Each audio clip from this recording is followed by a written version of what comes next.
Marcus, know that you and a lot of guys like to script, your first handful of plays. Does that ever change, like specifically maybe at East Carolina last year when they hit a touchdown on the first play and maybe you feel like you have to respond? Usually we stick with the plan. I'd say 40% of the time, though, you don't get through all of them. Something will happen. Obviously, if a situation arises like a third down, you're off the script, or a short yardage situation or a goal line situation. But you try to get back on it because those are usually your best plays that you'd worked all week. But it changes, it fluctuates. But usually we at least start out with what we plan on doing. Marcus, obviously Dylan listed as the starting right tackle. Just what did you see from him throughout camp to make you feel comfortable putting out there with the starting group, and how good of a backup is Tyshawn for you guys there too? Not to sound too coachy here, but Dylan will be the starter, but Tyshawn's going to play. We feel like we got 8 or 9 really good guys up front that can play multiple positions. I think Dylan did a nice job. He's played a lot of football. He's experienced. He's in shape. He's battled back from his back. So he's looked really good. Looked really good in pass protection, and Tyshawn has as well. So he's going to have his role on this team. Marcus, how valuable is it to have a guy like Hank Manos, a local kid? He had some success early, then injuries. He's already got his degree, and he's still out there competing, for some playing time for you. It's huge. That whole group, that whole offensive line group is so durable. Since we've been here the first spring, they haven't missed a rep. Hank's one of those guys that just, he battles. You can count on him being at practice. You can count on him practicing hard. You can count on him doing the right things. So, it's invaluable to have guys like that on your team. We're hearing kind of that Corey Rucker's kind of trending towards maybe not playing on Saturday night, or at least being Rossetti's questionable. How do you feel kind of about the rest of that receiver group and kind of dividing up targets between them now with one of your main guys maybe out? Still excited about them. We've got a lot of guys in that room that can do a bunch of different things. I mean, I think we're a big physical. AB's got speed. I would say he's big and physical, but he's got a lot of tools that we can work with. But the rest of those guys can do a lot of different things in the run game, and running routes and running specific routes. So they'll all have a role. And then throw in our tight ends and stuff. We got enough guys to pick up the slack if one of our guys isn't there. You've talked about it in the past, having guys at different positions who can work at other positions. How nice is that to have that flexibility, and without getting too detailed, I guess, what does that allow you to do when it goes to put in a game plan? Well, you got big wideouts we got wideouts at 220-something pounds. You got tight ends that run like running backs. You got tight ends that run like receivers with big catch radiuses. So, when you get all that, it's fun to sit in a room and kind of piece people, like we talked about a couple weeks ago, putting personnel groupings together where you can maximize people's strengths. Hey, Coach. Shane just on the teleconference had mentioned Dakeron Joyner might be an option at that third-string QB spot. What is his role going to look like in the lineup this year, and how often can we expect to see him line up outside of that wide receiver position? He's going to always have a package in there. I think we feel I hate saying that because you say it, and then it never happens. So it kind of gets old, and I get that. But, he's shown in the bowl game like he can win, and we can win with him playing quarterback, and he gives us an added dimension and a different play style. So, we've always have our plays that we're getting in practice each week where if it calls for him to go in and play quarterback, he can do it, and our guys can execute a game plan. But he's kind of like AB. He's invaluable for what he brings us out on the perimeter, and then what he can do, playing quarterback as well. Set, you mentioned a couple times about having a bunch of different guys you feel like can go out there and make plays. How do you kind of prevent you and the staff from maybe getting over their skis a little bit and trying to keep things simple enough to where guys just can go out there and play a little bit? It's hard. We tried to make a commitment a couple weeks ago in camp just to what we're going to do in game one, we're going to do in camp. So, I feel like we got a pretty good grasp on this game plan, especially because it's just things that we've done the last couple of weeks. But you do have to be careful for sure because it can get a little crazy when you get 6 guys in there in the meeting room that know a lot about football and they have their ideas. It can get a little bit out of hand sometimes. Marcus, we've heard a lot about kind of what Jaheim can bring and sort of the 7, 8, 10 different roles it seems like he can kind of play on this team. I mean, do you guys feel comfortable that he's a guy that could go out there and take 10, 15 handoffs or something like that and factor into the run game that way? And I guess kind of to that as well, obviously Marshawn being the number one guy, at least for now with Christian out, I guess do you feel kind of the same thing? He's a guy that can go take 20, 25 carries in a game? I mean, he could if it came to that. He's got a bunch of different things that he can do. So, I mean, he can play receiver, he can play running back, he can play tight end. He can do all that stuff. And so each game plan is we're never going to, I told him the other day, like, you tell me whenever it becomes a little overwhelming, things we're asking you to do. So he's going to have a big package in every single game plan that we do just because he's so multiple in what he can do. You've taken really a lot of heat, at least outside of the building, over the last year. Are you just kind of ready to get this season started, just to kind of rewrite the narrative on who you are as an offensive coordinator?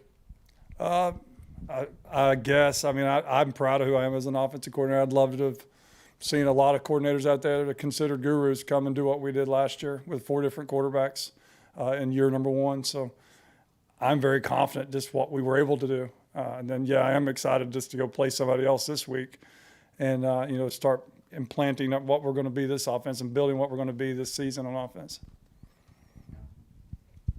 You mentioned playing this week. When you turn on the tape for Georgia State, what kind of jumps out about their defense and what they're going to try to bring at you guys Saturday night? They've got like 8 returning starters on defense. They've played a lot of football. They play extremely hard. They're like their head coach, Coach Elliott, very not emotional in a good way, competitive, like energy and players coach. And you can tell, I mean, they play like he coaches on the sideline. They play with their hair on fire. They run to the football.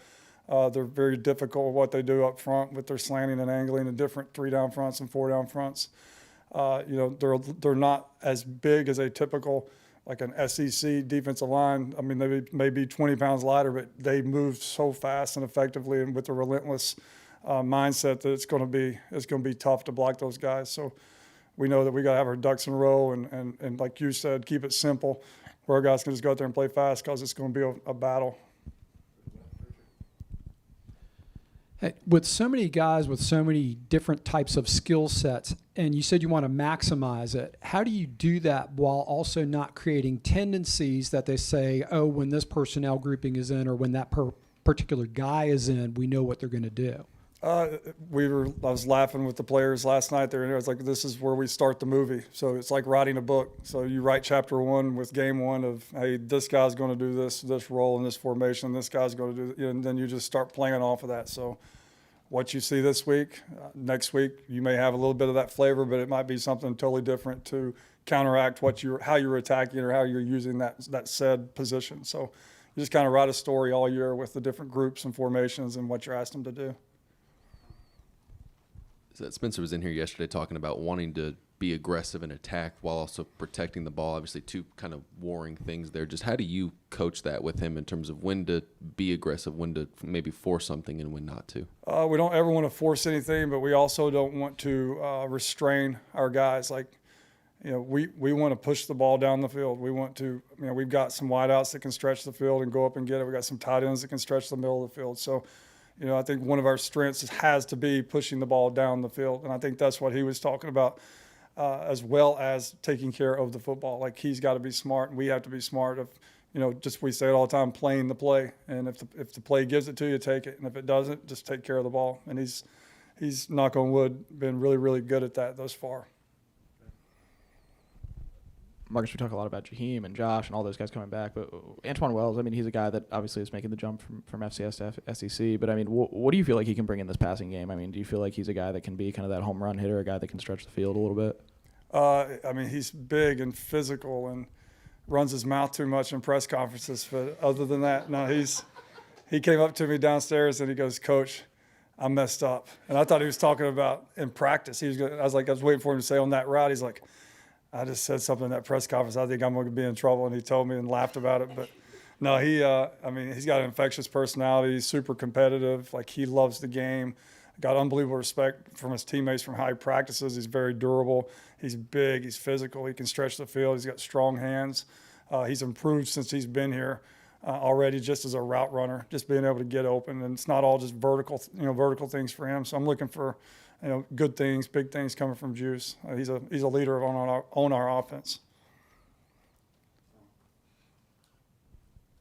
Kind of sticking in the receiver room, Josh Vann is a guy that maybe doesn't get talked about as much as some of the other guys that are new in this room. But just what have you seen from him in terms of that next step going from what he was last year to what he is this year? He just has to, like you said, take another step in route running. Like he has to, just keep sharpening his tools as a route runner and learning how to, different ways of getting open, how people are defending him, inside leverage, outside leverage. And, he's done that. I think all the competition in that room now has only made him better.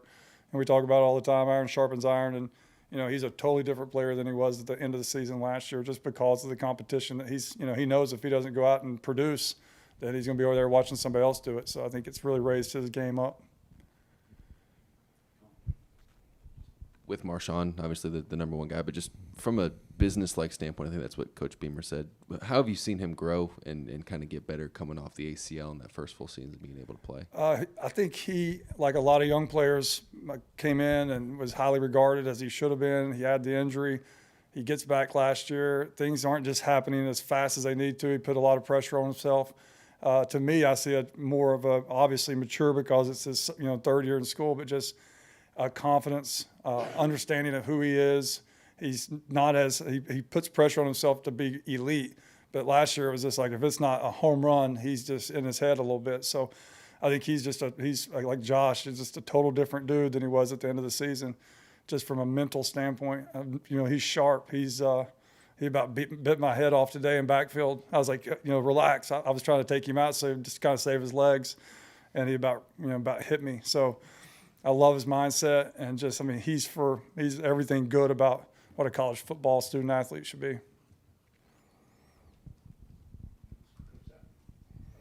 Thank you, guys.